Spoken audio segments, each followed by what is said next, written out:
Olá pessoal, voltamos para mais uma conversa sobre como produzir boas leis no Brasil e como tirar de circulação as leis inconstitucionais. Vocês lembram lá na nossa primeira conversa que para uma lei ser constitucional, ela precisa caber dentro da Constituição, ou seja, a forma com que ela foi produzida tem que obedecer à forma determinada pela Constituição e o conteúdo dela não pode contrariar nenhum dispositivo da Constituição. Mas hoje nós vamos quebrar a ordem cronológica que nós imaginamos para essas nossas conversas para tratar de um tema atual e muito polêmico. Vocês devem estar acompanhando a polêmica em torno da possibilidade de reeleição do presidente do Senado e do presidente da Câmara dos Deputados. A Constituição, no artigo 57, parágrafo 4º, ela não deixa dúvida. Ela veda expressamente a possibilidade de reeleição dentro de uma mesma legislatura.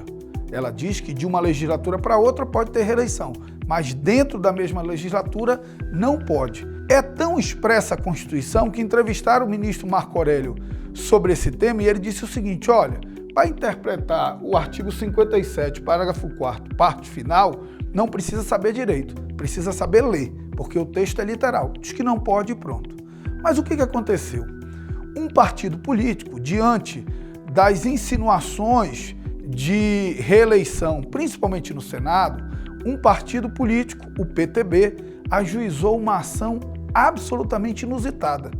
O PTB foi ao Supremo com uma ação direta de inconstitucionalidade para que o Supremo interpretasse a parte final do parágrafo 4º, dizendo que não podia ter reeleição. Vejam só, ninguém disse que podia. A Constituição diz expressamente que não pode. E um partido foi, sabe-se lá por quê, ao Supremo, pedir ao Supremo que diga que não pode o que a Constituição diz expressamente que não pode. Isso iniciou a polêmica porque o ministro Gilmar Mendes não indeferiu a liminar de imediato e remeteu para o plenário. E aí, vocês vão ver uma notícia que vai aparecer aqui na tela, na CNN.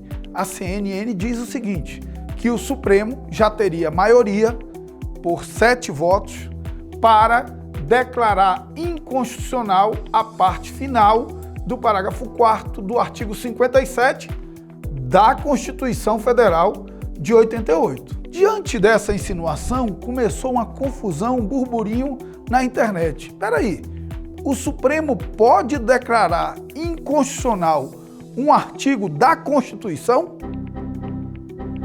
Se o controle de constitucionalidade é você pegar leis que estão abaixo da Constituição por conta do princípio da supremacia constitucional e ver se elas são compatíveis com a Constituição ou não, como que você vai pegar um artigo da própria Constituição e confrontar com ela? Se todas as normas constitucionais, em tese, têm o mesmo status hierárquico. Você acha que pode ter controle de constitucionalidade de um dispositivo constitucional? Pode isso, Arnaldo? Parece que não, né? Mas pode, e eu explico para vocês por quê. Porque dentro da Constituição há uma hierarquia intraconstitucional. Dentro da Constituição existem algumas normas que são hierarquicamente superiores às outras. Quais são essas normas? As chamadas cláusulas pétreas, cláusulas de pedra, cláusulas dispositivos da Constituição que não podem ser modificados nem por emenda constitucional, que só podem ser modificados se houver uma nova Assembleia Nacional Constituinte. Quais são essas cláusulas de pedra? São aquelas que estão no artigo 60, parágrafo 4º da Constituição Federal. São 4. Forma federativa de Estado, ou seja, nem por emenda constitucional você pode dizer que o Brasil vai deixar de ser uma federação e vai passar a ser um Estado uno. Voto direto, secreto, universal e periódico. Portanto, nem por emenda constitucional você pode estabelecer no Brasil voto livre, voto aberto ou voto que restrinja quem pode e quem não pode votar.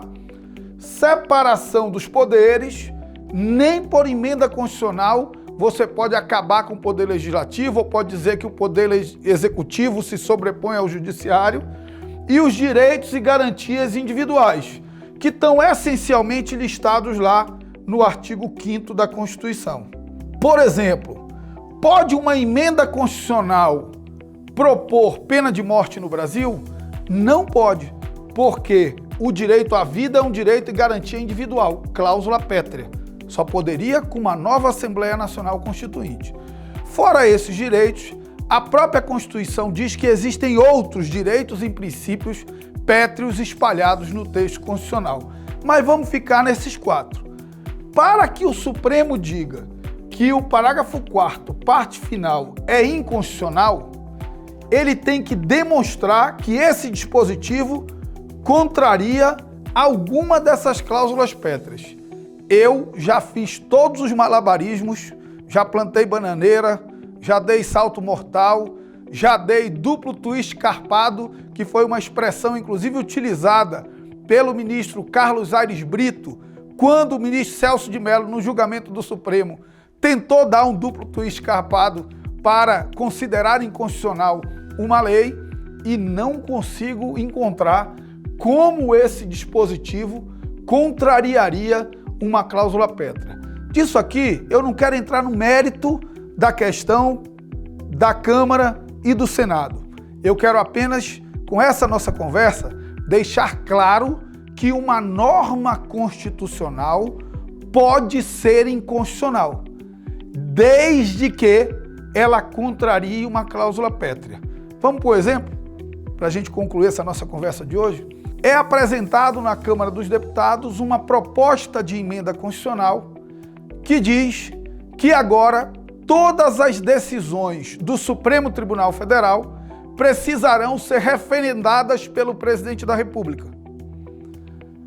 A Câmara aprova, o Senado aprova e ela é promulgada. Porque lembrem, proposta de emenda constitucional não precisa a sanção do presidente. Então a Câmara aprova, Senado aprova, ela é promulgada. Se ela é promulgada, ela é incorporada ao texto constitucional. E como no Brasil tudo que é aprovado tem presunção de constitucionalidade, ela é presumidamente constitucional. Obviamente que alguém vai ajuizar uma ação direta de inconstitucionalidade e vai confrontar essa norma com a cláusula pétrea da separação dos poderes. E o Supremo Tribunal Federal vai afastar essa proposta de emenda constitucional, que já será uma emenda constitucional se fosse aprovada sem o cuidado devido da Câmara dos Deputados e do Senado da República. Assim, eu concluo mais essa conversa para que você saiba que pode sim um dispositivo constitucional ser declarado inconstitucional. Um grande abraço e em breve voltamos falando mais um pouquinho sobre como produzir boas leis no Brasil.